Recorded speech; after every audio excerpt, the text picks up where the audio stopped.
Oh man, and we're live again, guys. We're back. Yeah. Been a while, man, since the last podcast, but here we are. We're back again, guys. Uh, man, Archie, episode 126. I never thought we would make it this far. You know what I mean? To episode 126, but here we Virtual are. We're back 57. again. Yeah, we're gonna keep on going. A lot of people have been asking me, Archie, like, why aren't you guys doing a podcast every week? Where you been? This and that. Hey, you know what, man? We're trying to keep it. We want a certain standard to the show. We've been trying to get good guests, and we have been. We've been getting great guests. They keep getting better and better.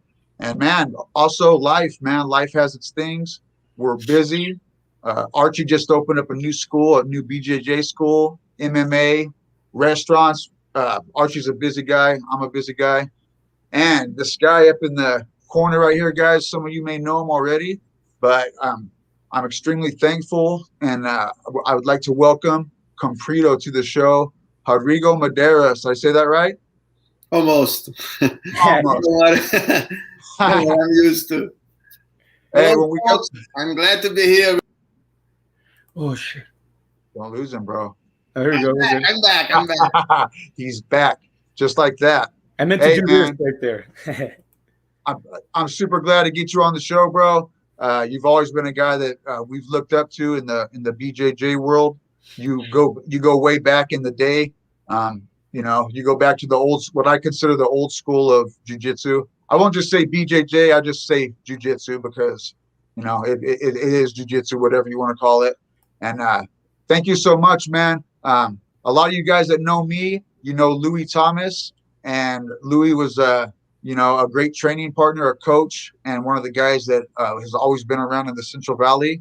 Well, his son Matthew is living over there in Chicago, and he's lucky enough to train with Comprido. And he goes, and I go, man, dude, you're training with this guy.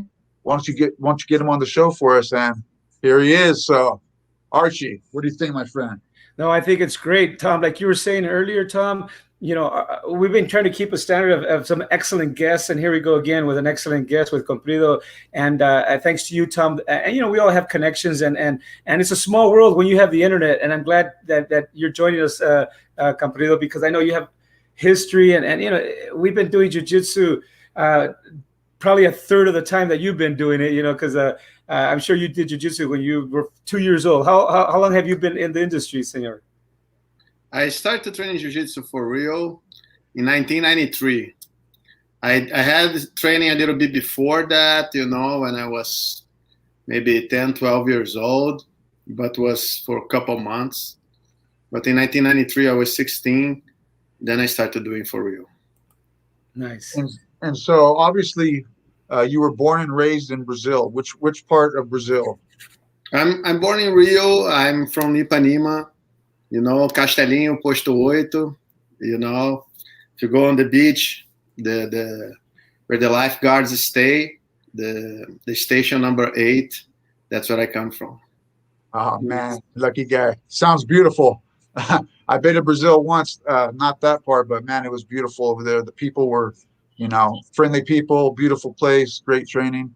So around 16, you started to train jiu-jitsu, and everybody has their own reason when they hop into jiu-jitsu. You mentioned that you did it when you were younger for a little bit, but at 16, what was the main reason that drew you onto the mats? So all my friends started doing kickboxing, right, and Muay Thai and stuff like that. So I was the last one to start to training striking, and a little bit after, all my friends merged to jiu-jitsu, and I was the last one who stuck with the kickboxing. And my cousin was already doing jiu-jitsu, and he asked me to go training with him. He said, you could come and be my training partner and stuff. I said, okay, I will do it. I wasn't thinking about switch or nothing. I said, okay, I'm going to do a little bit. I already did that before. I did not like jiu-jitsu so much, but let's do it. So 2 months later, I completely quit kickboxing, and then I was training twice a day jiu-jitsu. Man, and at that time, so you got on the mat and you start training. There's a lot of there's a lot of legendary names, you know, back in that day. Who was the sensei? Who was the head instructor at the gym, and what gym was it that you started at? So the head instructor was Professor Jacaré, but Léo Vieira was the instructor, right? And Léo Vieira was my best friend since I was 9 years old. So it was good to go to the gym where, you know, your friend's teaching. This cost me a lot of push-ups, you know, because in the beginning I could not what the difference is in between friendship and the sport, you know, and the respect that you owe to your teacher and to the instructors of your academy. So I learned that doing a lot of push-ups. And when you say Jacare, are you talking about Jacare Souza? No, Jacaré Souza is much younger than me. Okay, that's what I thought. So explain the difference, because a lot of us here, when we hear Jacare, we think of Yeah, Jacare. no. The alliance founder was Romero Jacaré. He is the one who was the owner of the academy, the main instructor.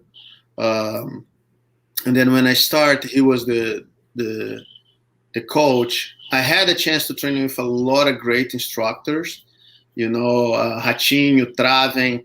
You know, I was always visiting other schools, Professor Leonardo Castelo Branco, Jamelão. And then when I was a purple belt, Jacaré moved to the United States, and Magrão, Fernando Gurgel, took over the academy. I was already training, like we were all training partners, right? So yeah, that's Jacaré. And then Magrão was somebody who I always identify with. My game, actually, my jiu-jitsu game is very similar to Magrão jiu-jitsu game. I consider him the biggest influence on my jiu-jitsu. And then I stuck with him, you know. So I was very, very lucky. I trained with a lot of good teachers, good training partners, you know, good people in general. Now I can't even imagine how just being a fly on the wall and watching some of you guys rolling in there. I bet you it was fantastic. Now, at some part of this, the lineage, Holes Gracie, another legend. Now, was your instructor, was he underneath Holes Gracie? Yes, he was under Halls. Holes Gracie. Now, when you started jiu-jitsu, was he already off the mats at that time? Yeah, he already had passed. I think he passed in 86. I'm not 100% sure.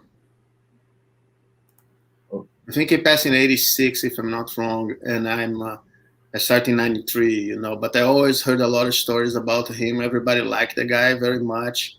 Everybody always said that the guy was extremely technical, extremely good with jiu-jitsu and with people.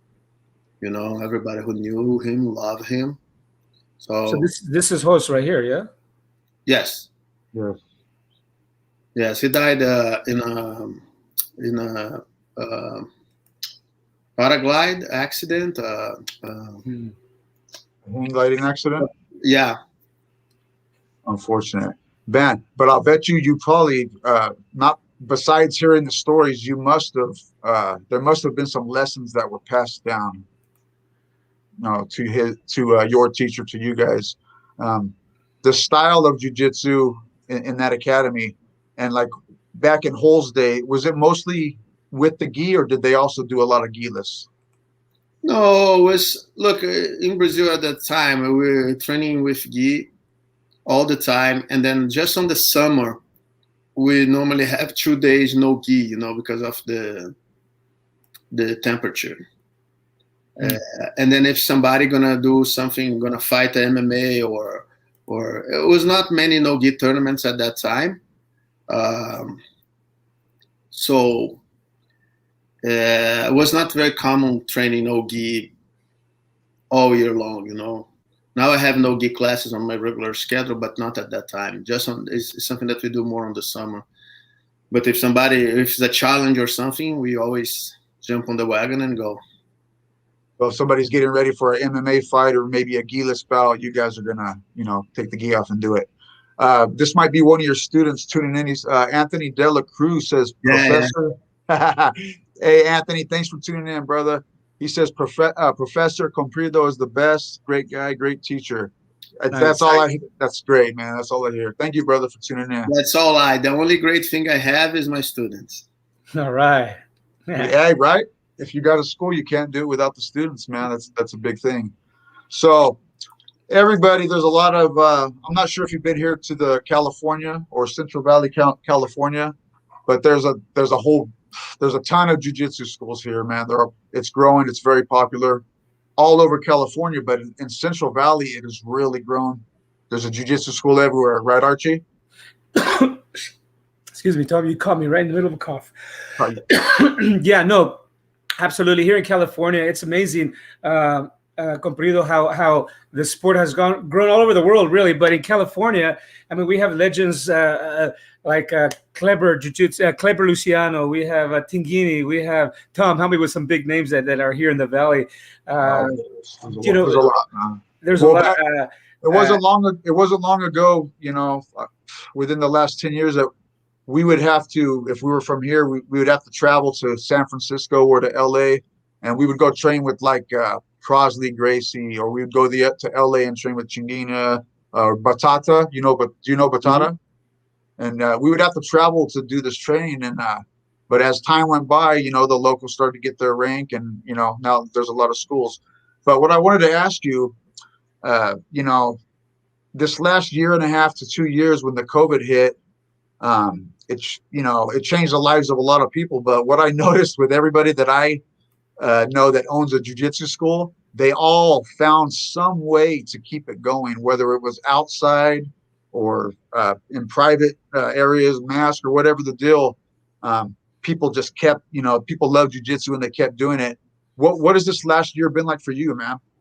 It was challenging, but also was opportunity to learn different ways to do stuff. I was teaching online classes. I never thought that would be possible, training jiu-jitsu online. Wow. And teach online. And tomorrow I have online private, Really? Yes. That's cool.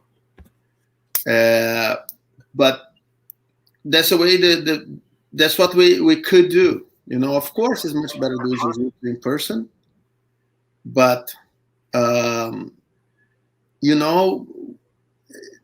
no way then we're going to quit doing jiu-jitsu. So it was a good experience, I don't think we need to do that again.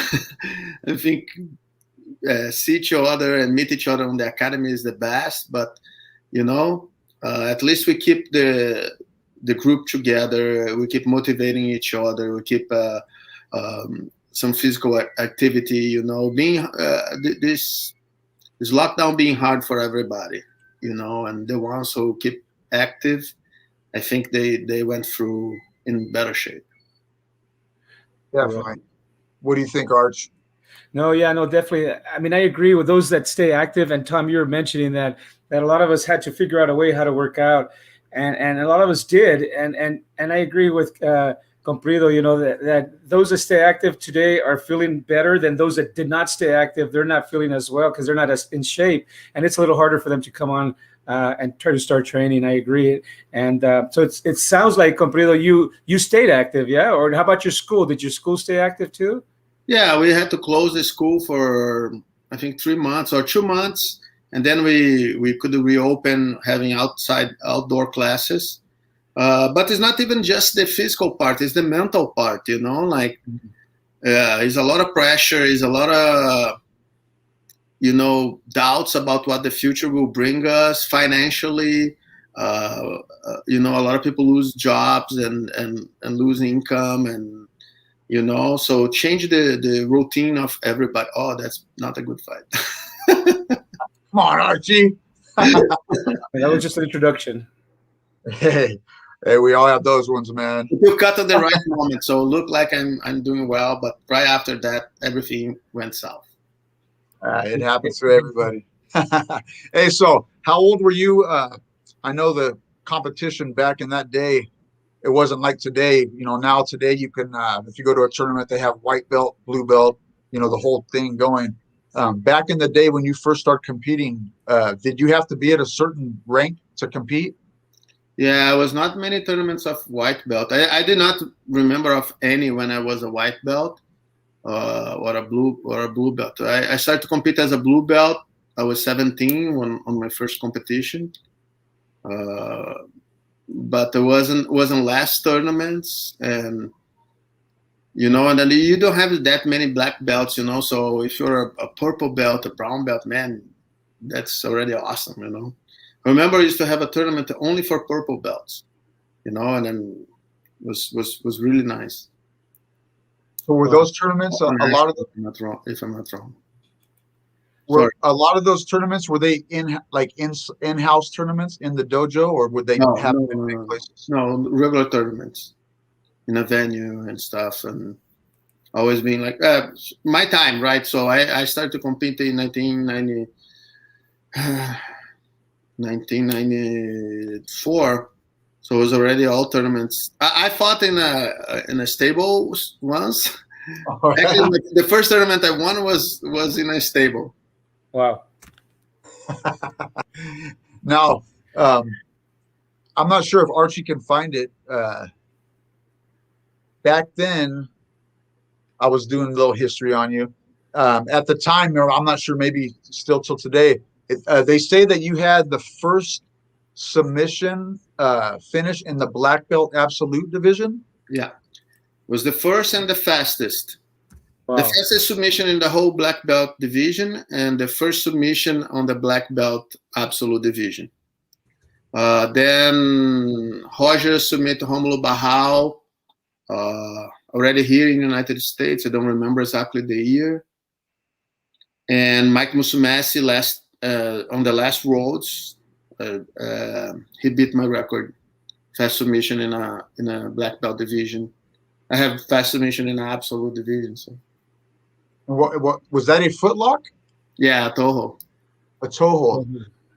Now today, one of your student Matthew asked me to talk about this a little bit, and I'm interested in it too, because today we see, well, more in the gi list, I would say, but the leg and ankle attack game has gotten really popular. It seems like it's I won't say it's evolved, because I know those submissions have been around since the beginning of submissions, but it seems like a lot of guys, they're just really attacking the legs and the ankles.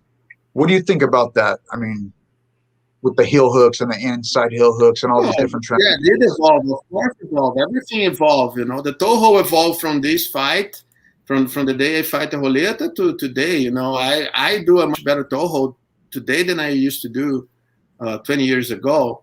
That's the way things are. But as everything, a lot of stuff is recycled, and one thing is heel hooks were not allowed in IBJJF, and that's where the main competitors come from. The big name competitors are always with gi. So you have some people who are doing some techniques that some other people are not so used to defend, and then the leg attacks evolve a lot, and the defenses also have to evolve, and that's how the sport grows. You insert new things or different styles, and then you keep progressing. You keep making each other better. I personally am not a big fan of heel hooks. I think the damage can be big. So the federation now, IBJJF now, is allowing heel hooks for brown and black belts on the adult division. To be honest with you, every time they change rules, they have a group of people who vote in the rules. I'm the only one who vote against include heel hooks on the. Yeah, they do a lot of damage to the knee, man. It's a shame. Now that footlock that that was a match versus Holeta. Now that figure 4 footlock, is that attacking like a straight ankle lock? No, that's a toe hold. That's a different. The mechanics are different. The toe hold is more like a kimura. The straight foot lock is more like an armbar. So that was a toe hold right there. Yes. And I was competing Sunday, and I did pretty much the same thing. Like I tried to jump, and I end on this position and attack and tap the guy on the foot lock as well. So that was a design setup for that toe hold. Not exactly. Okay. When I went to fight a Roleta, I talked with Magrão, my coach at the time. He said, "What's the game plan?" I said, "Man, I'm gonna play on top. He's gonna pull guard. They're gonna play on top, and they're gonna try to pass. But if I have opportunity, I'm gonna attack the toe hold."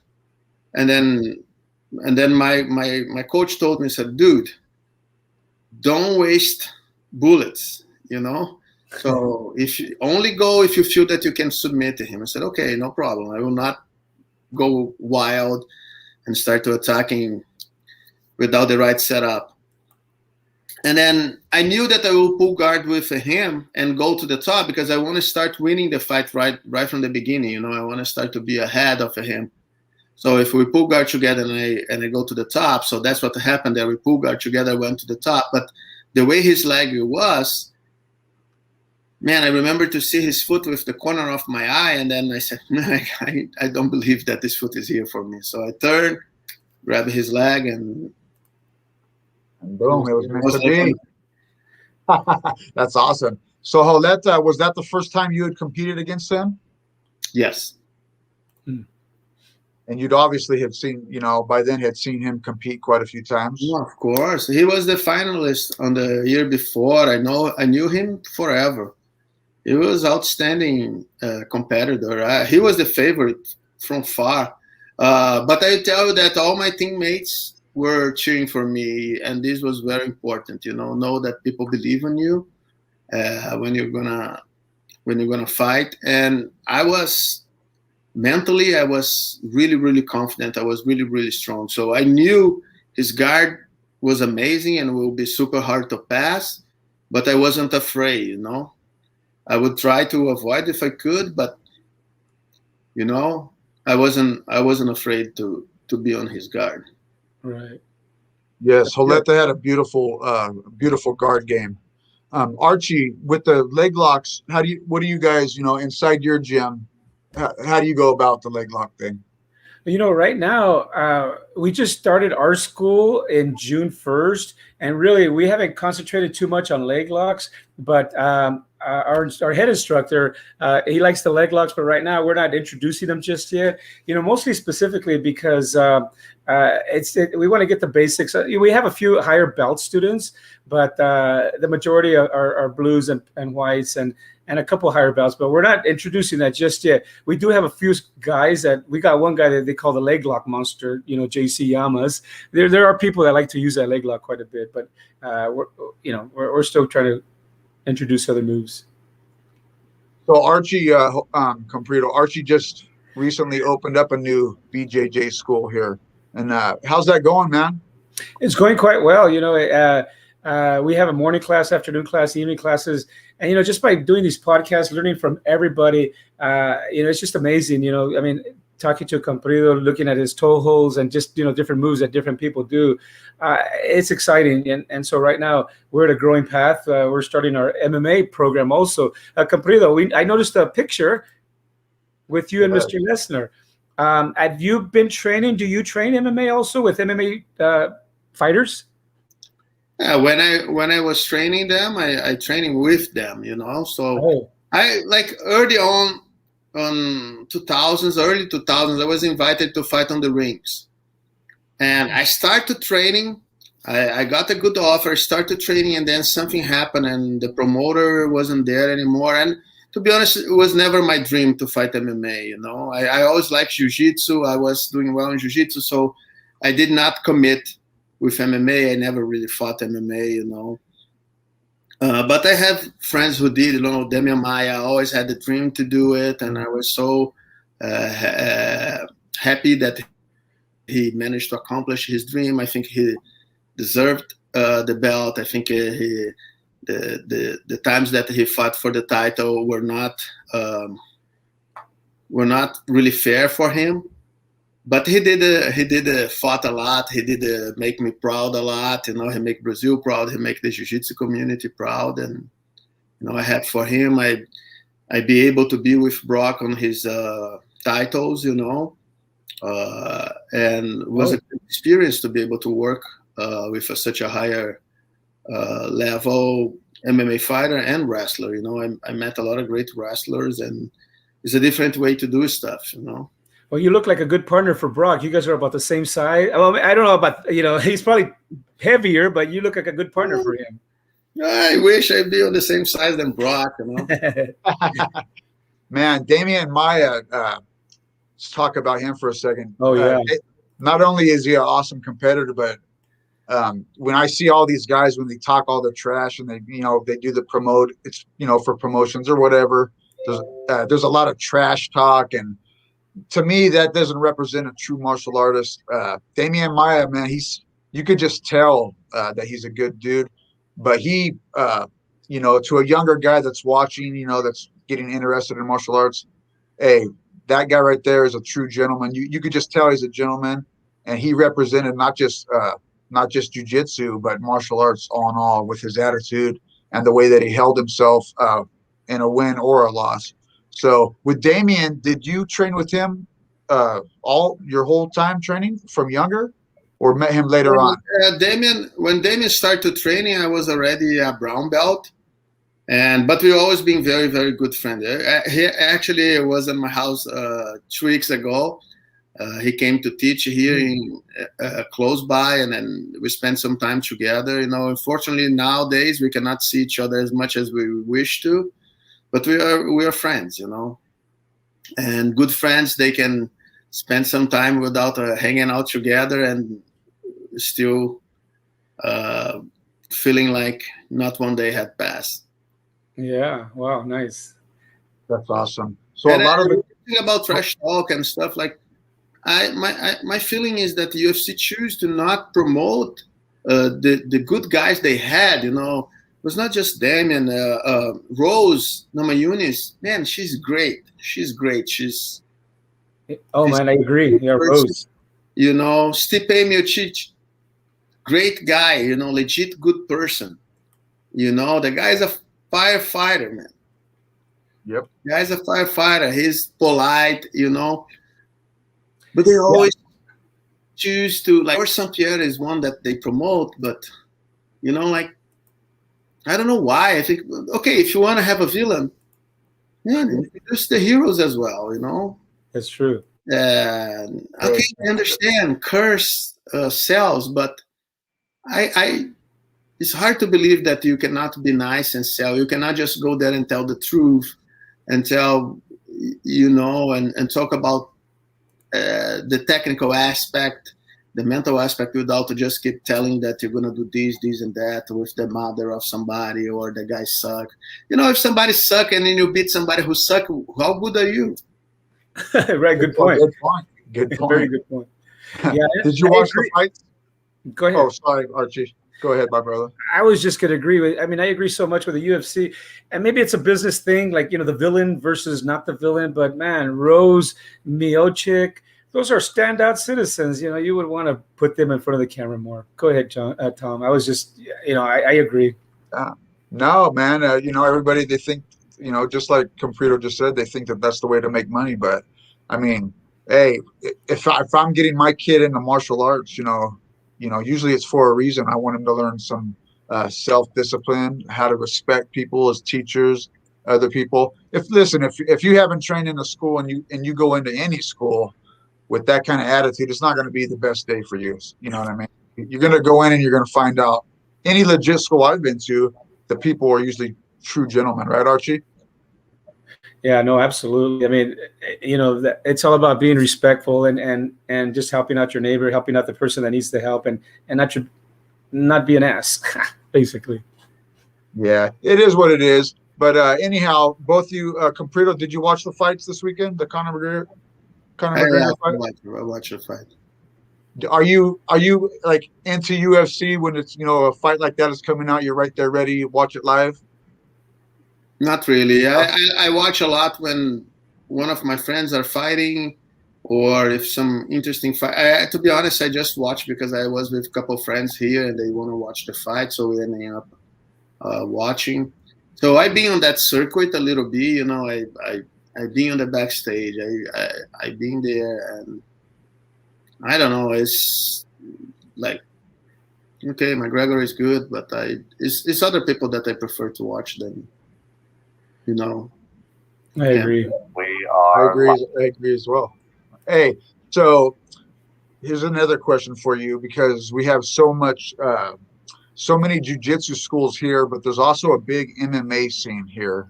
There's 3 or 4 different shows, and most of the guys that are training at these schools, these youngsters, their main goal is they want to fight inside the MMA cage, and but they're mainly coming out of a straight jiu-jitsu school. As a jiu-jitsu practitioner, when you start working with these MMA fighters, say it's a guy that's mainly a kickboxer or a boxer, maybe a striker more, I know the game plan has to be a little bit different with the jiu-jitsu. When you're going into an MMA gym or you're helping out, say you're helping Archie out, he's getting ready for an MMA fight. How does the jiu-jitsu change? You know what I mean? Like, what aspects are you trying to get the guy? What are the main things of jiu-jitsu that could help a striker? So first of all, not going to the floor. If you're a striker, you want to keep the fight up.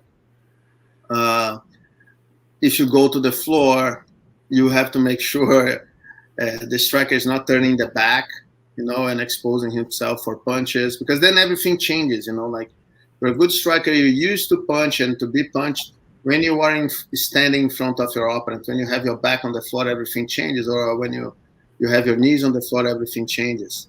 So it depends. Each person is different. And then the good thing in MMA is normally you have 2 months to prepare, so you can analyze the opponent, and then you can see which areas you have to help to improve your training partner. Sometimes your area will not be as relevant as you wish for in a specific fight. If I have 2 strikers fighting each other, of course, we will train in jiu-jitsu. The fight can always go to the floor. On the end of the day, normally always go to the floor. But the coach who's gonna be working harder, working more, is the striking coach. Because most likely this fight both of the fighters will try to keep the fight up.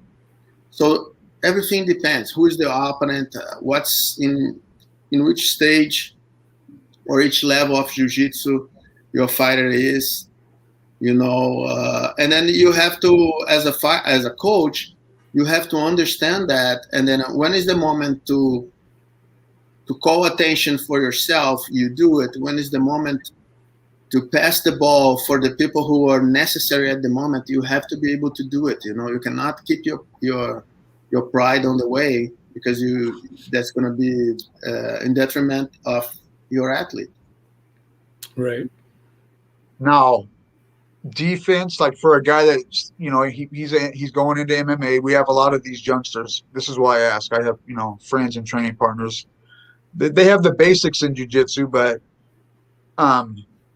is it more important to you, like when we're doing drills and we're doing repetition, we do a lot of repetition and we start in bad positions. Do you focus on specific defense drills or more like the offensive part of jiu-jitsu? You have to be able to do both, and then like a great fighter can be a great jiu-jitsu practitioner can be submitted by a mediocre jiu-jitsu practitioner if he was hurt by a punch or a kick, or if he's too tired. Right. So if you are stepping on the octagon, you should be able to attack and defend in all the areas. From takedowns, you should be able to attack and defend. On the ground, you should be able to attack and defend. And striking, you should be able to attack and defend. If you just attack, if you're only good attacking, you have a big opening there where your opponent can guarantee his victory, and vice versa. If you're only good defending, you're never gonna do enough to win the fight. So it's hard. It's no general way to do that. You have to see the specificity of each fighter, and then when you teach a class, you always want to make sure everybody gets all the aspects of the martial arts that you're teaching. Not only attacking, not only defend, not only on the back, not only standing. So you have to cover everything. And of course, basics first. Strong base can take anything, but if you have a weak base and you try to put a lot of fancy stuff on top, your building will collapse. Nice. Yeah. The basics are so important. As far as like when you're in your warm up, is there something that you incorporate like every class, like a hip escape or shrimp crawl or those, the movements I'm talking about up and down the mat? Do you guys do that on a daily basis? Yeah, I don't do running, push-ups, jumping jacks. I don't do anything like that anymore. Okay. I only do hip escape, hip tosses, movements, only drills, like armbar escape, knee slides, guard passing, like only drills. That's the way to warm up your body. Those are the techniques. Those are the movements that you're going to use. So you should repeat, to get warm, repeating those moves. Running, we're not runners. If you go to the Olympics to run, that's fine. You're going to keep jogging. But that's not what we do. It makes sense. That's what we should be doing. We're going to do hip tosses. We're going to do hip escapes. We're going to do arm bars. We're going to do passing guard. We're going to do boot passes. And that's what we should be doing. So that's the warm up. I mean, I agree. I mean, I've seen that before actually, to where a gym, you go in and okay, guys, just warm up. Do your moves. Go ahead and do your hip escapes or do now you're doing moves as warm ups as opposed to running or jumping jack like you're saying. So the class starts, and I'm going to start implementing that too. I remember seeing that quite a bit. I mean, we do some of that also actually a little bit, to where our warm ups are some exercises, right, of drills. But I agree, that's excellent. What do you think, Tom? I think the same thing. Well, when I used to train with Crosley Gracie and Half Gracie, one thing I noticed at their dojo, it was every single class. It was those movements, up and down the mat, the knee slide, the hip escapes with the leg under. It seemed like it was everything we were doing were movements that you constantly use in jiu-jitsu all the time.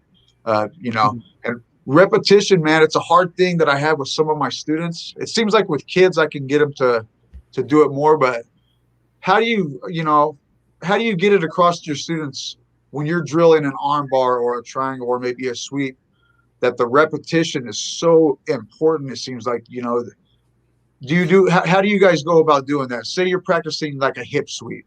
How many times and how do you go back and forth with your partner? Like, would I do 5, then Archie does 5, and we just keep going back and forth? Or how do you go about something like that? Man, normally I let them do it. It's not my time. I don't keep the time. Let's say Professor Travin keep the time. He look on the clock and he gives some time for one person do, and then he stop the clock, and then the other person will start to do the technique. I let them start to doing it, and then when I realize they are start to getting a little bit tired or bored, or if I see that, then I switch. I show a new technique or I show a new detail, because then by this time I keep walking and then figure it out where the mistakes are committed. And most of the times, everybody, or not everybody, but is a big group of people who are committing the same mistake. And then I'm lucky that I teach classes on the lunchtime and on the night. So the second class, sometimes I start with a technique on the night and my second class is on the lunch.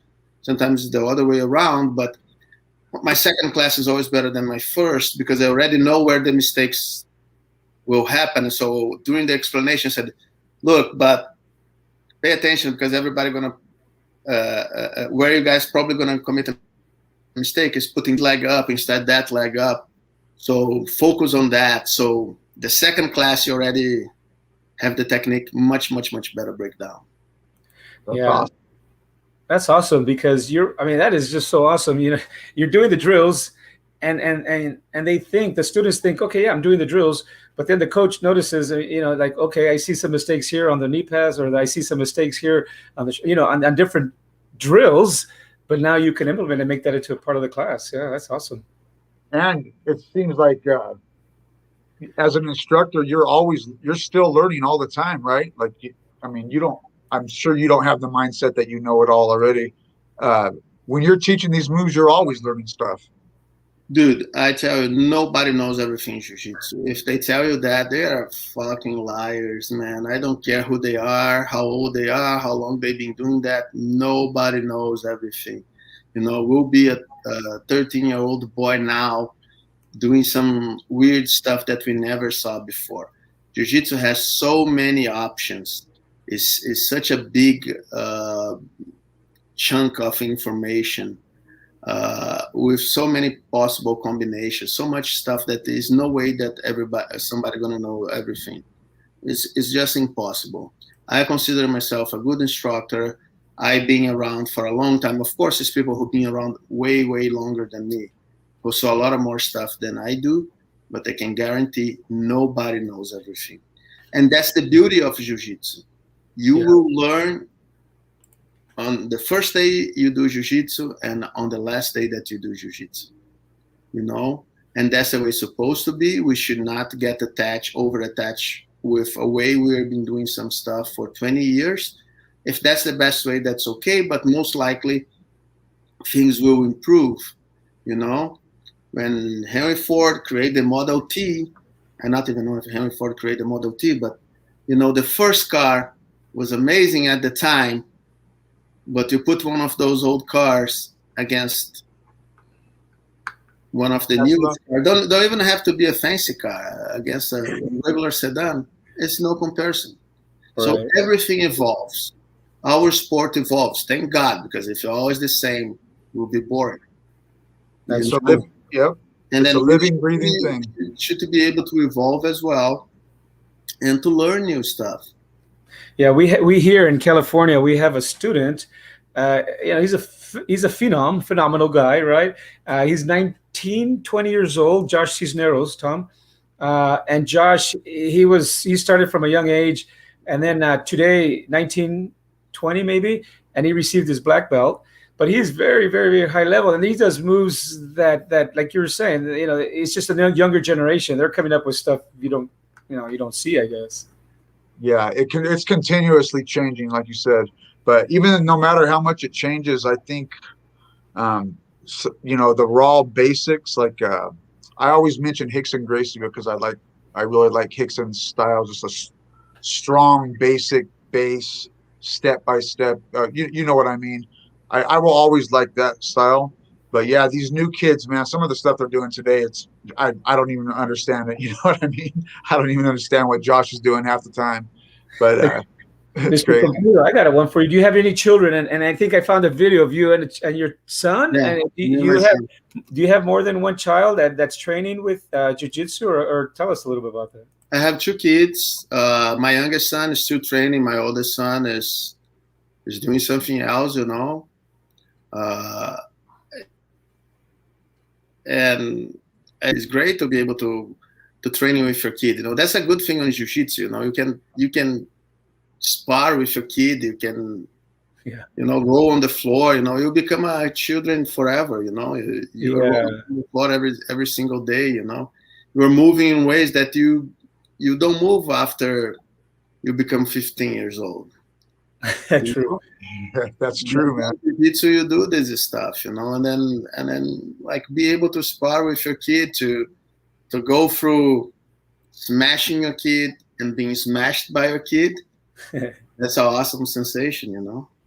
Yeah. How old is this? Not that my kid is there yet, so he's gonna have to work really hard for a really long time to start to smash me. But I'm crazy for see that happen. Yeah, you know, how old is this video? Is this recent or? This video is from the last year. It is during the pandemic. Okay. We're doing a couple of videos and showing some drills and some stuff that the parents could do with the kids. Got it. Yeah, yeah. Yeah, I have, me personally, I have 3 sons and they all, you know, wrestle, they did jiu-jitsu and they're at the age where now they have the advantage in strength and youngness, right? But I'm still rolling and grappling with them, but you realize that the tide has changed just a little bit. Yeah, it happens, man. It happens. I've had students, man, you train them and then they, at a certain level, just all of a sudden they start tapping you out. And all you can do is be happy and respect it. That's a great feeling, you know? Yeah. So I don't want them to my gym to be the best guy over there. I Talk about that. Yeah, say that again. Help people to develop, and more they develop, more I will develop. And you know, if a 44-year-old guy is the best guy on the gym, is something wrong. You know, like if you have to give your stuff away, you know, pass the information. You know, everything you have, give away. You're a teacher, give away, teach those guys. Let them take what you show them and develop on top of that. Let them then do what you do faster. Wow. Yeah, exactly. Let them do what you do with more power. Let them do what you do with a better timing. Let them do what you do, you know, with more confidence. And then new things gonna happen. So progression. Are you saying, you know, just give everything you have so that your student can be the best they can be? And even though sometimes these students, you know, they elevate faster than others, but you just want to see them progress, right? That's what I'm hearing from you. Of course, no 2 people are the same. You know, some people learn really fast. Some people are very skillful. Some people are very committed. You know, some people have no skills at all. True. You know, so they're going to progress in different ways. So that's why I don't like these systems where you give belts after X amount of classes, because no 2 students are the same. And then I can do 100 classes in 2 years, or I can do 100 classes in 2 months. Wow, very good point. You know, and they all work in a different stuff. Like when you get a lot of information really fast, you might not retain everything. Right. When you get a lot of information in a long period of time, you also might not retain anything, because by the time you get the second part of the information, you forget the first part. So where's the balance? So you have to have a way that you get information and you be able to let the information sink. But different things works different for people who learn a lot by seeing stuff. I do not read I do not learn stuff reading a book, but I learn stuff watching a documentary. You know, right? Different people learn different levels. Having some people need to watch a structured class, you know, to go to the school and hear a teacher explaining how X, Y, or Z work. So each one of us learn in a different way. I learn really well when people do analogies to me. You know, so then it's easier to visualize for me. I have to visualize what you are telling me to be able to register. But some other people, no, you can just give them the information verbally and they will be good. Or they can read some stuff and then they will be good. So how do you manage that? I mean, I know different schools manage, like you were saying, the belting system in different ways. And you're right. You know, some people say, okay, after X amount of classes, now you qualify for a stripe, 2 stripe, you know, and then all of a sudden you get a belt because you've been showing up so long. But maybe they don't know the material. And then you have somebody that goes the same amount of classes. Exactly what you just said. How do you manage that? I mean, and then somebody may say, hey, I've been going to the same amount of classes this guy. You gave him a stripe, not me a stripe, or him a belt. How do you manage that? That's kind of, you know, as an instructor. I mean, I know everybody does it differently, but. So first of all, if you want to do that, that's the minimum requirement. And then on top of that, and on the end of the explanation of how you're going to get the stripe is your instructor have to believe that you deserve a new stripe, or a new bottom line. Because that's the thing. Some people training for 1 year and they develop a lot, and some people training for 3 years, they don't develop as much. Some people are 18 years old and some people are 58 years old, so you have to measure that different. Some people you believe have a chance to be a world champion. Some people not even want to compete. Yeah. So people who you can take more, you should request more, can achieve a better level. You should not just go and give the belt really fast because, oh yeah, he's so tough, I'm going to give him the belt. Yeah, people do a lot of stuff for money. That's not, trust me, man, if I play this way, I would make a lot more money than I make today, I'm glad you don't, though. I hope. Me too. I have enough for what I need, and I will not go against my principles for making money. When my students are ready, when I believe they are ready, and I'm the one who has to believe they are ready. I'm the one making the choice, not them. If they believe they are ready and they don't want to wait for me, they can maybe go for a place who will give stuff for free. With me, will not. That's not the way I learn. That's not the way I progress. I have to earn my stuff. I believe earning is much better than being given something. So if you guys get $1 million today, it would be awesome, right? So you get something. If you guys get $1 million because your podcast is the #1 in the United States, that will be much, much better, right? So that's how I see it. I wanted my students to get the belt when they deserve. I wanted them to tie the belt on the hip, knowing that they deserve that they achieved that level. And deep down, we all know. We all know that we don't deserve or that we deserve. And you're right. Deep down, we as individuals know. And then, there's that political, well, then you see some unfairness out there, but, what do you do? And then that's the thing. I can only do what I believe is right at my academy. I cannot go to your academy and start to dictate rules, like don't do this, don't do that. It is rules on the sport. It is a period of time that you have to wait before you be able to change belt, if you want to be recognized by the IBJJF, that I believe is it is the most relevant federation. Everything else is just whatever. Yeah. But it is some rules. We should to play by the rules, and make sure we improve to get new belts, to get your titles, not, so you can, I have a saying that say you can buy a belt, you cannot buy knowledge, know. So you can buy knowledge, you can buy a book, but you have to read, you have to put the work. Right. The same thing with the belt, you got to put the work. You have to dedicate. So you cannot train in jiu-jitsu to earn a belt. You have to train jiu-jitsu to earn knowledge. As anything in your life, you cannot go to school to earn a degree. You have to go there to earn knowledge, and then you're going to get a degree. And then you're going to get a belt. And then you're going to get a title. You're going to get anything that you want to. And knowledge sticks with you. Yes. Right up in there. Man, guys, rewind it and watch and listen to that again, man. Because hey, what you just talked about right there is that's what I'm looking for on these podcasts, man. What he just said was straight knowledge, and hey, in some martial arts, I'm not going to disrespect any style or anything, but through time, it did start to come down to money, where you can get the next belt or the next stripe, but jiu-jitsu is a little different. I don't ever want to see it go to that. I don't agree with that. I don't agree with that. I see a lot of academies, a lot of people giving belts way too easy. A lot of academies giving belts to hold students. A lot of academies promising belts to get students from other academies. Oh wow, really? That's the way it is. That man, we are all humans. We do the same stuff, no matter which area we are. So Yeah, Chicago, California, Texas. In every single area. Yeah, got it.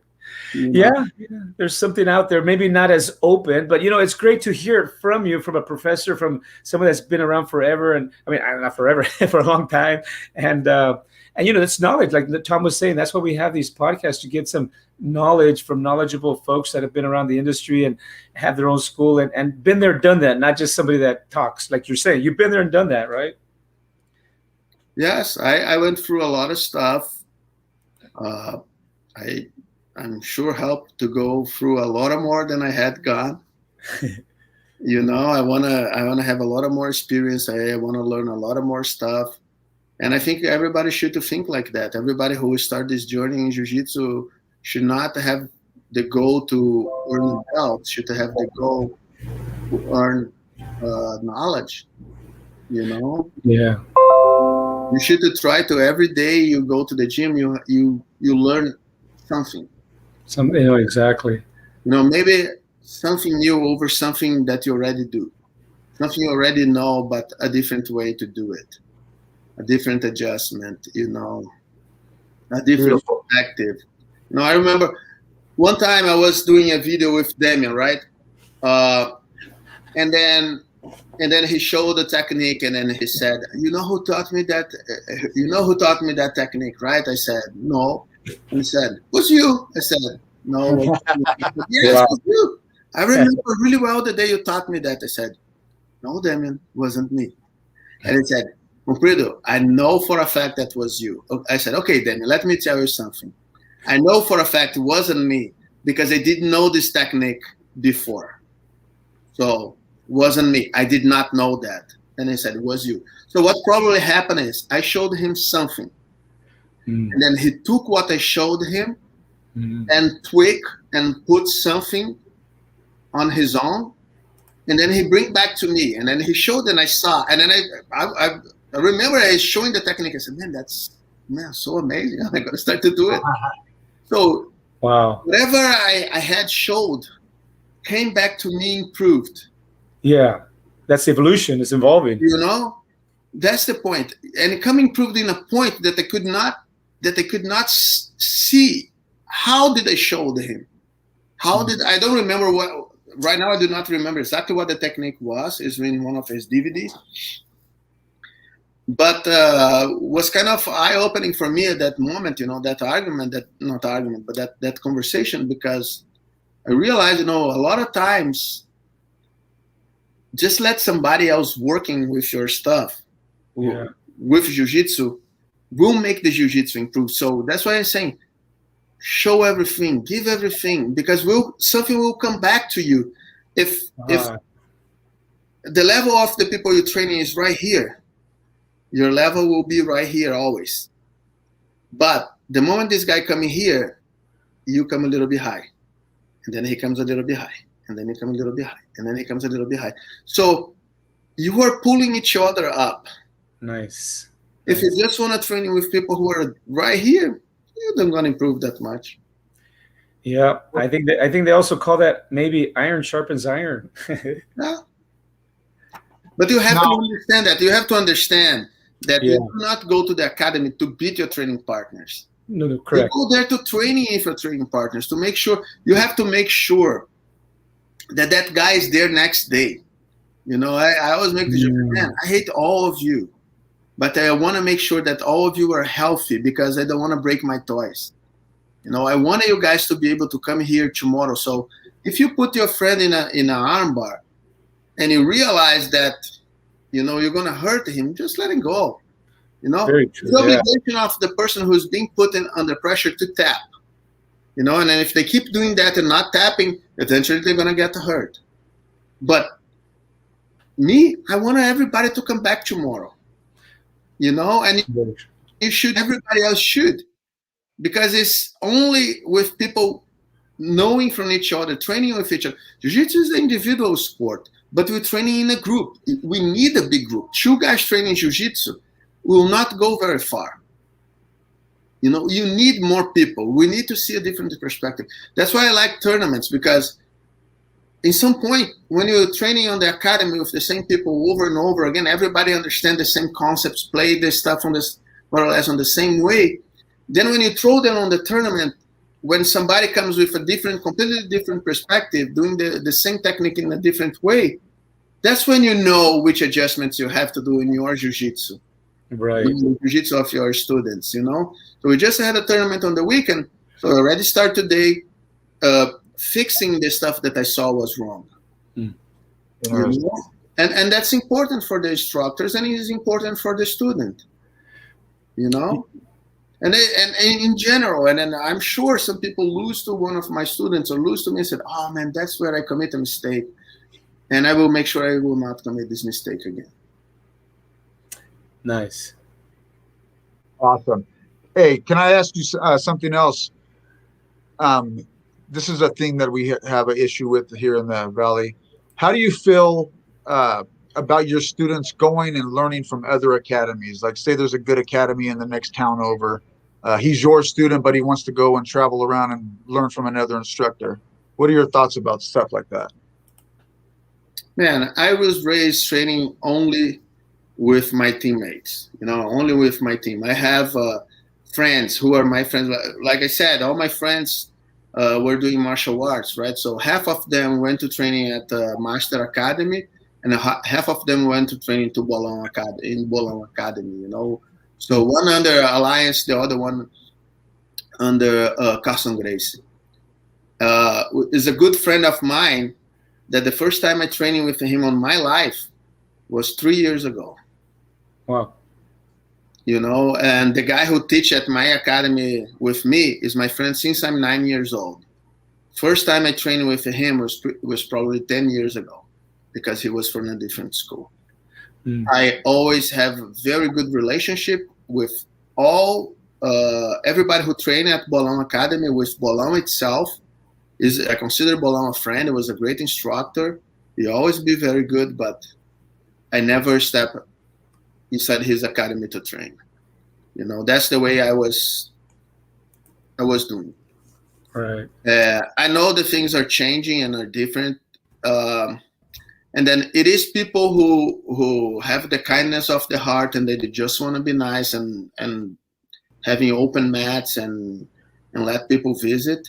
But there's other people who use that to try to steal students from other academies. I'm not on the business of stealing students. I'm on the business of building students, I have a few guys who come to my academy once in a while, and if they are respectful and they understand, I'm okay with that. And I have some of my students who go visit other academies as well. And as long as they are respectful towards my academy and towards the other person academy, it is okay. If you tell me, do you wish your students only training at your academy? I will say yes. But, I'm on the other hand, I'm friends with a lot of the instructors. And, if I don't see malice, I'm good with. Nice, very nice. What do you think about that, Archie? With all these schools?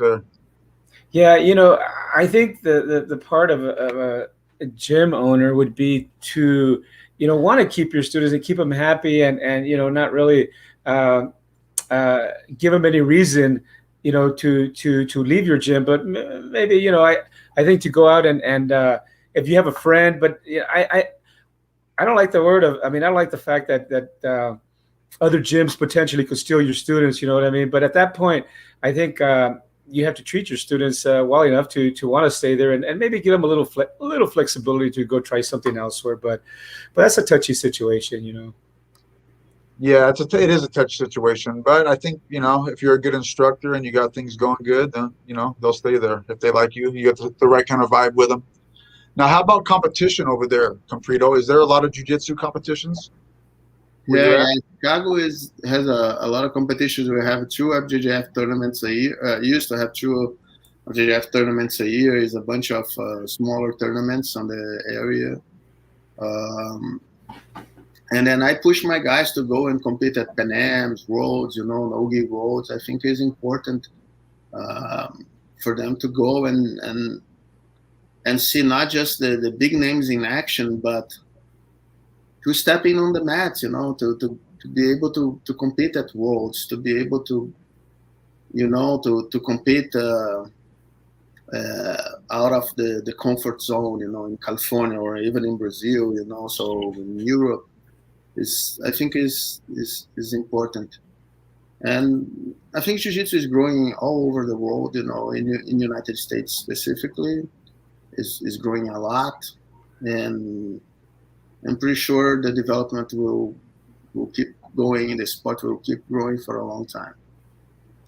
Nice. Heck yeah. Good to hear. Good to hear. Yeah. We too here travel to tournaments, and we love to go to tournaments. And then, we've seen people from all over the world at these big, worlds, Nogi worlds. People are traveling everywhere.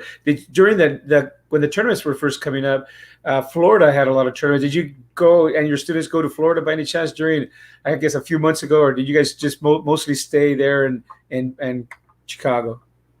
No, we travel a lot, but I do not normally go for opens outside the Chicago area. I just went to Detroit recently because it was the first tournament I compete after the beginning of the pandemic.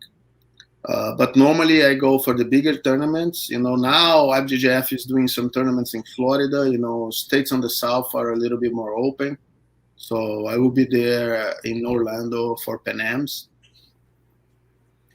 And Master Worlds, I'm not 100% sure. I think going to be in Texas, if I'm not wrong. So you yourself are an active competitor. I mean, it sounds like still, yeah? Yes. I normally fight 2 Chicago Opens, Pan Ams, Worlds, not Worlds, Master Worlds, and Nogi Worlds.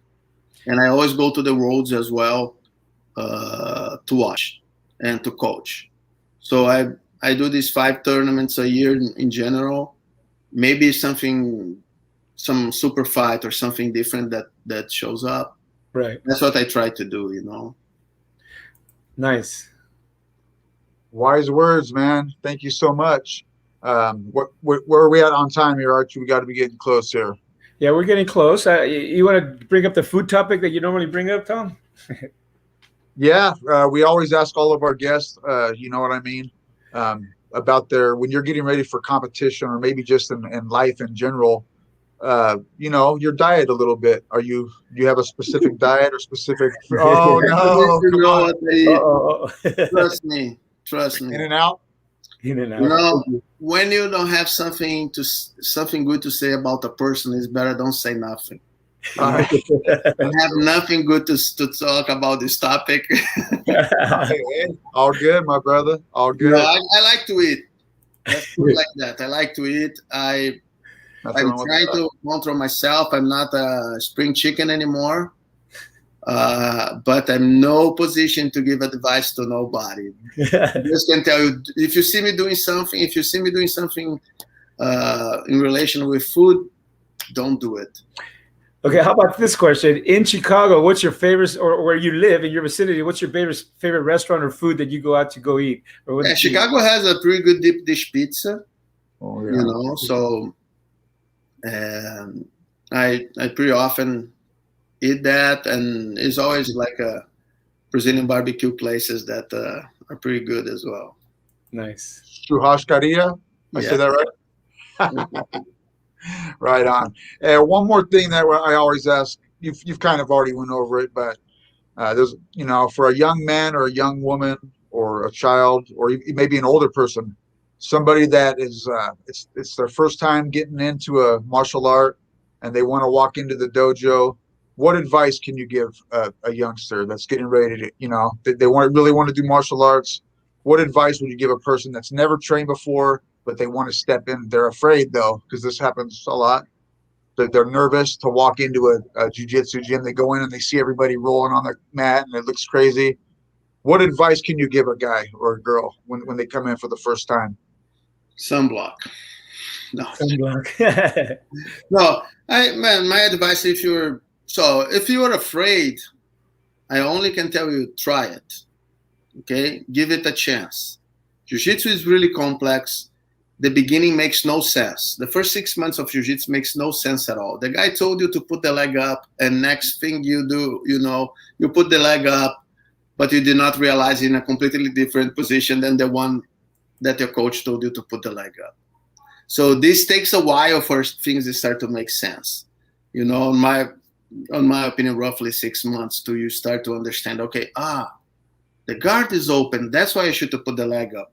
Now the guard is closed. That's why I should to put the leg down, whatever the case is, you know. And that's the thing. For us, this is already natural to have to always remember that, man, this guy have no clue. Close your guard. The guy like, what the heck is that? You know, pass. I said, pass. Whose turn is? You know, like, but I would tell the new person, give it a chance, try it, and understand that you're there to learn. You're not there. Karate Kid doesn't exist, okay? Mr. Miyagi did not exist. You know, if you want to be good in something, you have to put a lot of effort. You know, is that fallacy that you can be whatever you want to. That's not true. You can be almost anything that you work really, really hard for. Nice. You know, almost. You know, I could do whatever I want to now to become an astronaut. It's just impossible. I'm already too old. You know, even when I was 10 years old, if I want to run horses, will never happen. I already too big. You know, so I could never do those things. Nice. But if I work hard enough, if I commit, I can do a lot of stuff. A lot of stuff. Of course, luck is part of the equation, but more you're training, more luck you have. More you prepare, the more luck you know, easier is to accomplish stuff. So anything in life, you have to work hard for be good. So don't give up. Yeah. You know? So if you want to be a world champion, but you just want to train twice a week, dude. It's not gonna happen. Not going to happen. Probably not going to happen. Right on, man. If you go there and you're training every day, twice a day, and you go and you compete and you keep pushing and that's your goal, most likely you're going to be able to accomplish that sooner or later, you know? There you have it, folks. There you have it. You just cannot give up. All right, man. Awesome. Awesome stuff, man. Hey, do you have any, before we close this up, do you have any sponsors or any coaches, anybody out there that you want to give some thanks to or anything you want to say before we close this up? Sure. I want to thank my sponsor, Defense Soap and Storm Kimonos. The guys are stuck with me during these hard times, you know. So if you look for good geese, Storm is your thing. If you want to get clean and healthy, Defense Soap.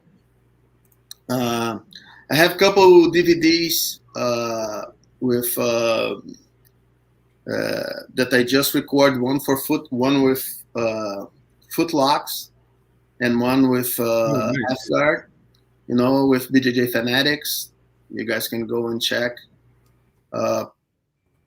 What's it called? BJJ Dynamics? BJJ Fanatics. Okay. You can find my DVDs. I have these two DVDs over there.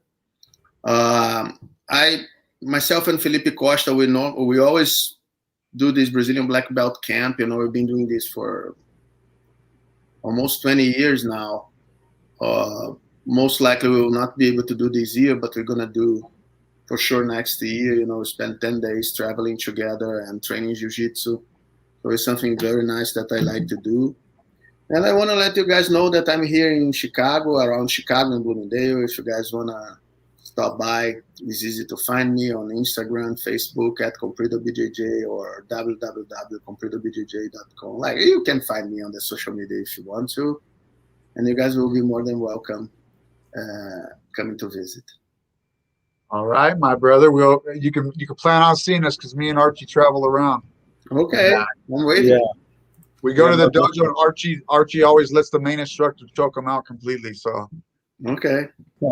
I'm the chokeout guy, the chokeout dummy. I'm just kidding. We do have a show though, Comprido, that we travel around to different dojos. It's called Inside the Dojo, guys. and we'd go around and, just like this, but we'd get on the mat with you and hopefully, we'd learn some knowledge and, we get to get rolled up a little bit. So maybe in the future we'll see you. And anything else, Archie, before we close this bad boy up? Yeah, I just wanted to show that I found that video that Comprido was talking about on the Footlock series. There you go. So on BJJ Fanatics, the Comprido Footlock series. I think we're going to have to look at this, Tom, and learn how to do some footlocks here. Definitely. I was watching some of Comprido's technique videos on YouTube, and man, I like your instruction, bro. It's clean, and the way that you not only is he showing the technique, but the way that you break it down and talk about the technique as you're doing it. It's good stuff, man. So it's out there, guys. If everybody's looking at footlocks right now, so there's another chance to learn from a different dude with different knowledge. And thank you again, man, for coming on the show. I want to thank Louis Thomas and his son, for hooking me up with you. And I hope those guys keep training. And man, they're just one of these days, Archie will take a trip over there and we'll stay with Matt, and we'll go get a little training in. Yeah, no, absolutely. Comprido, as Tom was saying, we do travel, and hopefully we can get out there soon towards where you're going to be, or maybe we'll see each other at Master Worlds or some tournament out there. Sure. Are you going to be going to Vegas? I will be waiting here for you guys to show up. Yes, sir. Are you going to be in which one is it? The Vegas Master Vegas Worlds? is Master Worlds in Vegas, November. We will be in Vegas? Yes. Okay, yeah, I will be there for sure. Well, there you go. Actually, I'm going to compete there under my age category, so I'll be there at Master Worlds. Let's do it. Yeah, I'll see you there. How old are you, and what weight are you, Comprido? I'm 44. I'm ultra heavy. I think I mentioned that I kind of like to eat, right? Yeah. All right. That's what they have. Well, we'll see you, man, and we'll buy you an all-you-can-eat. We'll get some crab legs. Okay, let's do it. All right, my brother. Yeah, we'll look for you in Vegas for sure, right, Tom? Definitely. Cool. Now I'm going to probably be in this guy's division, man. Watch. I'm just kidding. Anyhow, hey, we want to thank all of our fans out there and everybody that helps us. The whole local scene, man, for checking us out, and we're going to keep supporting you guys. I'm not going to talk about it now, but we got me and Archie and MMA Fight Pass, we got some big stuff coming up here in the Central Valley for MMA and Jiu Jitsu. So a lot of good stuff coming up, and we're going to keep getting great guests like Comprido.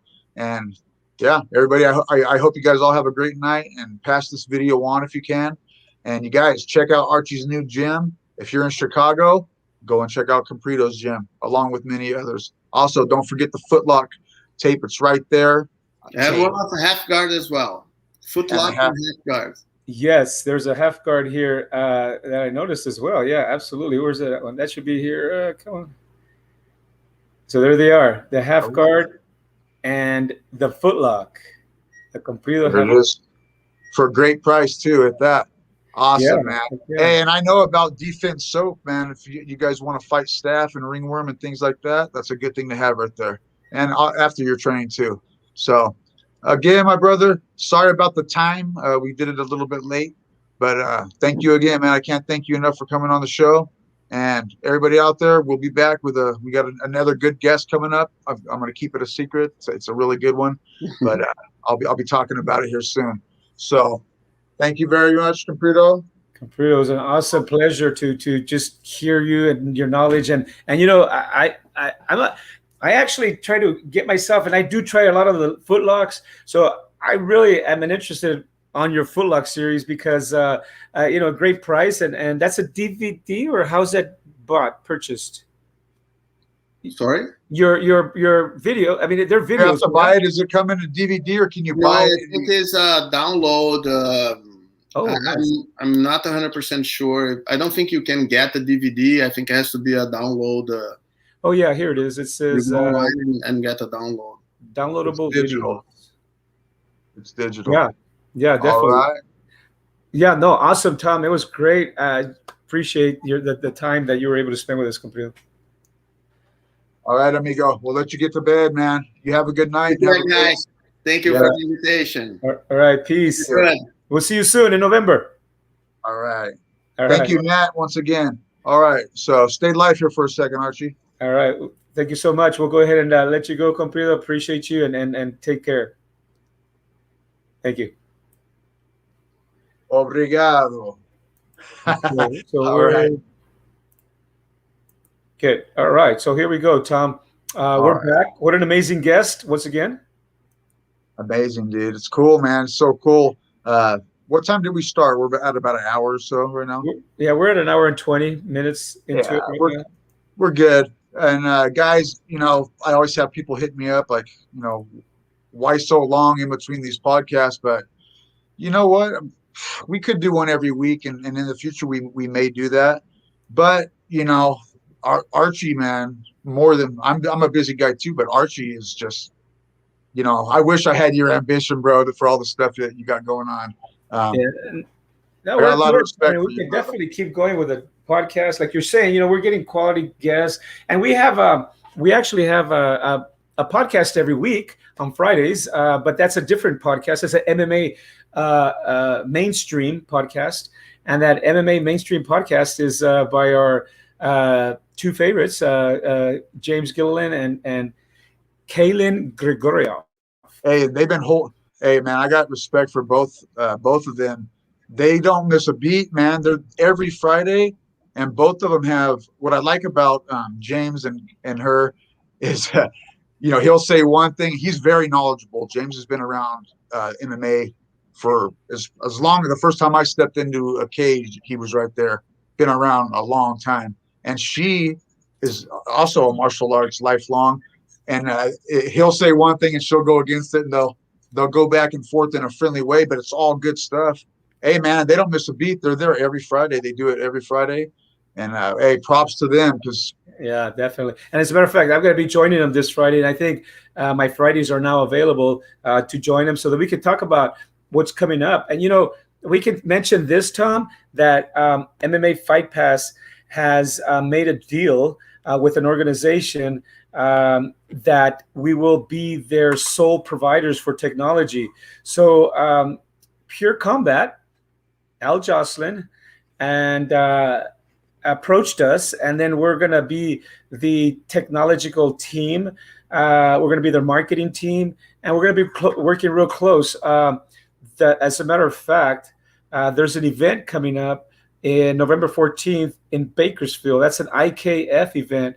There was just recently an IKF event in This weekend. Madeira this weekend, and that was a success. And you know, at this point, IKF is doing really, really well in the Valley, and through them,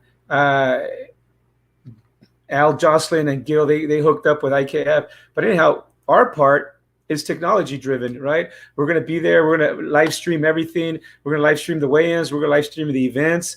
That's August 14th. And go ahead. Oh, sorry, not to cut you off. Hey, but just to talk about that event, it was a success, man. Everybody that was involved in it, the Valley is getting strong with martial arts, man. Not just jiu-jitsu, but kickboxing and MMA. It's awesome. It's getting strong. And what I'd like to see is all these, you know, all of us coaches are getting along pretty good. You know what I mean? We're working with each other, and I want to let you guys know that myself, you can get a hold of me through Facebook Messenger. It's pretty easy to get a hold of me. I mainly do my stuff through Facebook though, or Archie, and we're going to be doing a lot of the matchmaking for not just kickboxing, but for MMA and some grappling matches. So you got a guy in mind, or maybe you just want to get a match, and you know you want to get in the mix. Contact me, contact Archie, and we can make it happen, right, Archie? I mean, hey, you don't have to be a dude with a name or all these fights. That's how do you get the name in all the fights? You got to start somewhere. Yes, sir. And this is the company here. So this particular link, Tom, is IKF Point Muay Thai Fight Night in Bakersfield, California. So this is what we're working with right now. We're working with Pure Combat and Gil Medina from Bakersfield. You know, Bakersfield needs an outlet, you know, and so in order for a promoter to really make it happen, they partnered up with us because we have the technology and we're able to take them out on the internet. We're going to do some live streaming. So it's just a win-win situation. That's what we're in this for, right? It's a business. And at this point, we partnered up with a good company, and anybody else that needs help in technology, that's what we're here for, right? Yep. And martial arts, man, one of the main things that you don't hear it enough is it's the spirit of Kakua is what they called it back in the day. But what it means is to help one another. And that's really, you don't hear it enough, but to help one another is one of the main concepts of life. But in martial arts, especially, keep that in mind, to help one another. That doesn't just go with martial arts, it goes with all aspects of life. But hey, to talk about that this last weekend, man, I train out there at Team KO Farmersville. I talk about it's a small little gym. A lot of heart, though. Our team did great out there, man. Our kids did the boxing. They won the team boxing trophy. Yeah, I noticed. One of my training partners, Michael Saldana, he went to war out there with some of those Muay Thai fights, and his first time doing that. And man, I'm just so proud of our little school. It's a tiny little place, but if you want to get some good sparring in just boxing or kickboxing or the grappling, come on out to Farmersville Team KO. Every day they don't miss a beat, man. They're in that ring sparring, and it's the real deal. It's real sparring, and that's why they do good in these fights. They go to the boxing, and these young kids are going to these boxing tournaments against big gyms, Archie, and and our little, our coach Danny Valadinos, and we got a few different coaches out there. Man, dude, they got these kids going at it, and it's a sparring in a fashion that I can safely say I never did. It would have helped me if I had been when I was fighting. But and this tournament, like you're saying, that Danny's Team KO, and a lot of Valley teams, as a matter of fact, they have people from all over California. This is a new thing. This IKF point Muay Thai point system is amazing, like you're saying, Tom.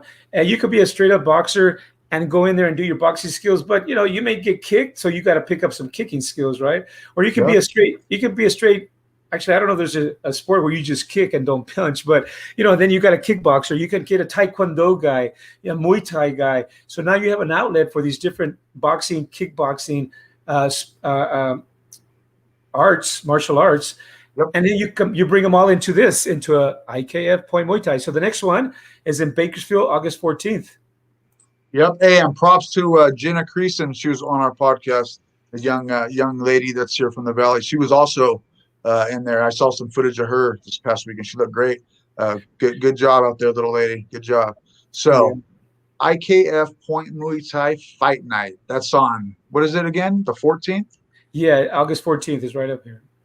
Okay. All right, man. Well, besides that, anything else we got coming up with the grappling?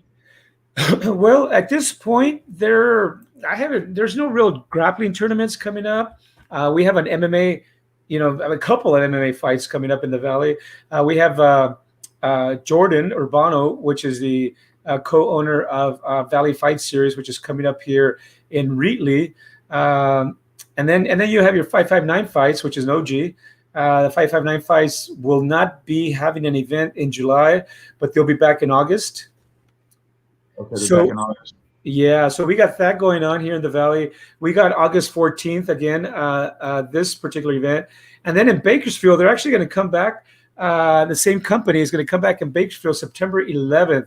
That will kind of keep under the radar till probably the next podcast or with James' podcast. We'll have more information to announce that partnership. Yeah, so there's a September 11th event coming up in Bakersfield that we partnered up with this company, so that Pure Combat, so that we could just bring this out to the world. Everybody needs technology. You know what Dana White said in this last press conference, Tom? In 10 years, everything's going to go digital. Everything's going to go live stream. Everything's going to be there. The ABCs, the CBS, the NBCs, they're all going to be taken over as far as online stuff, by the Netflix, by the YouTubes, by the Googles. Because if you're not in it with the technology, you're going to get left behind. Let me just tell you something, bro. In 10 years, man, there's going to be a chip inside your head, and you're going to actually be at the event from home. That's another podcast, though, that I went to. Anyhow, man, everybody out there, we love you guys. And if you're watching this at either tonight or you watch it at a later time, if you can help us out in any way, pass it on. You know what I mean? Pass it on to whatever social outlet you got. Yeah, pass it on. Go on the website IKF or do a Google. Actually, the website is Point Muay Thai. Here, I'll put it on the screen real quick. But yeah, go to the website and get yourself. Is it on our website too, Archie? No, not yet. It's not. Oh. But this is the website right there, pointmuaythaica.com. And then that's how you get in there and start registering. The owner of Point Muay Thai, or IKF, Ryan, he's a great guy. He's really putting this together in a great way to where he doesn't have no two events the same day. He had Madera last week, Bakersfield's coming up, and then other communities throughout California. So that's real cool. That's it. Is cool. And now with all these events coming up, I really hope that the promoters and these coaches do look at that, man. Make sure I'm not doing my thing on your thing and you're doing your thing on mine. We can all work together. You know what I mean? Make it work really well. But yeah, the MMA scene, man. I just know that I got a feeling this next year there's going to be a lot of MMA shows coming up. Yeah, there will. And all we want is for everybody to work together, not get jealous, not get pissed off because somebody's doing an event. It's business. Everybody's allowed to do an event wherever they want, whenever they want. But then you have those unwritten rules where you try not to have an event as the same day as that competitor or whatnot, right? Those are the respect that you put out there. But then the other respect is respect the other guy that's trying to do an event also. You're not the only guy in town. Nope. And you just said it right there. It's called respect. That's what it's all about. So, with the social media and everything, we're promoting. I know that you're having your thing. I'm having mine. So we can work together. It's there's going to be little kinks here and there, but for the most part, I think it's going to be good. So, yep. Don't forget our website, MMAFightPass.com. There's all the old podcasts. There's some great ones on there, man. So if you go back and some of the first podcasts, we got some great guests, and all you got to do is get on there and look at it. And there's other things you can see on there too. But I think that's about it. My lighting here, man. I got to get me a new lighting setup, Archie. Yeah, no, definitely, Tom. I was in the darkness also, and I just turned on the light, kind of helped myself. But yeah, lighting goes a long way. So there you go. Down here, we have our Point Thai California, youtube.com, MMA Fight Pass. See all our videos, existing, past videos. Got a bunch of stuff up there. Yep, there's a lot of stuff going on. Well, it was good seeing you and talking to you again, man. I haven't seen you in a while, dude. So let's try to keep in touch. I'll try to get over to your school here pretty quick, man, and get rolled up over there by your guys. Perfect. No, we'll get together, Tom. Absolutely. And, in the sense of doing another podcast, let's get together. And we'll be there on Fridays, Tom. If you want to join us on a Friday, if you have some time, let's get together on Fridays also once in a while. You know what I mean? Well, Tuesday and Wednesdays are my days off. What, do you guys got it going on those nights or what? Friday is at 4:30 p.m. Yeah, usually on Fridays at 4:30. So, if you're around or whatnot. What about Monday and Tuesday nights? Okay. Are you guys going on those nights? Me and Xavier are all over there. No, just on Friday nights. That's the time that James has more time to do an afternoon podcast because he goes to bed at 4:30 in the afternoon to wake up at midnight for work. It is what it is, my brother. Well, we'll figure it out. Yes, sir. Thank you, All Tom. Right. Hey, yep, it was good to see you too. Thanks for being able to work with that little time error we had, man. You came through, brother, like always. So it's all about filling in that time crunch, making it happen. All right, dude. Well, everybody out there, we'll let you guys go. We'll stay in touch. The next guest is going to be something special. I'll talk about it soon. Archie, you have a good night, my brother. I'll talk to you soon. All right, Tom. We'll talk to you over the wire. Yeah. See ya. Adios.